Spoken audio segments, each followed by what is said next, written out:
పెళ్ళిలో కట్టుకునే మన ప్రతి శారీ కూడా చాలా సెంటిమెంట్గా ఫీల్ అవుతాం. అందులో ఇదొక ముఖ్య భాగం అని చెప్తాను. ఏంటంటే తలంబ్రాల శారీ అండి. శారీ పళ్ళు కానీ, బార్డర్ కానీ, బ్లౌజ్ కానీ కాంట్రాస్ట్గా వచ్చినాయి. కలర్ చూడండి డిఫరెంట్గా ఉంది. మనకి నార్మల్గా అంతకుముందు వచ్చే రెగ్యులర్ కలర్ ఏంటి క్రీము, లేదంటే మిల్క్ వైట్, దానికి మిర్చి రెడ్, మెరూన్ అలా వస్తుంది అనమాట. ఇక్కడ వచ్చేసి ఈ కలర్ ఇచ్చారండి. వర్క్ చూడండి ఎంత బాగుందో. మా తమ్ముడు పెళ్ళిలో వాళ్ళ వైఫ్ కట్టుకునే బ్లౌజు చాలా గ్రాండ్గా ఉండాలని తలంబ్రాల శారీకి నార్మల్గా మిషన్ ఎంబ్రాయిడరింగ్ అలా వచ్చిందండి. నాకైతే అసలు నచ్చలేదన్నమాట. పూసలు పూసలుగా అలా వచ్చింది. అది తీసి పక్కన పెట్టేసేసి పెళ్ళిలో ఎక్కువసేపు ఉంచుకునే శారీ వచ్చేసి తలంబ్రాల శారీ. అది గ్రాండ్గా లేకుంటే ఎలా అని చెప్పేసి ఇలా పికాక్ వర్క్ హైలైట్ చేసాం.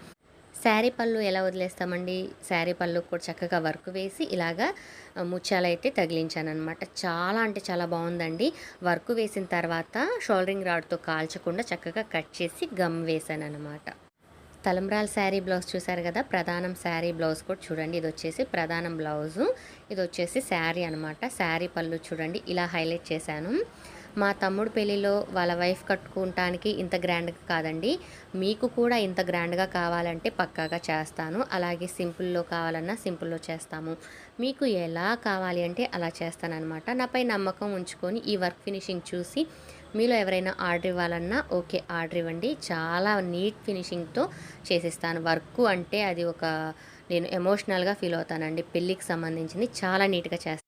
ఈ డిజైన్స్ ఇంత అందంగా రావడానికి కారణం నేనే కాదండి, మా వారు కూడా నాకు హెల్ప్ చేశారు. గ్రీన్ బీడ్ కానీ, రెడ్ బీడ్ కానీ రింగుతో కలిపి వచ్చినాయి అనమాట. మా వారు వాటిని కట్ చేస్తే నేను వెంటనే ఇలాగా పూసలైతే కుట్టేశాను అనమాట. ఇంతమంది చేతులు పడిన తర్వాత కూడా ఇది నాకు 1 డే ఫుల్గా పట్టిందనమాట పూసలు కుట్టడానికి. బాయ్.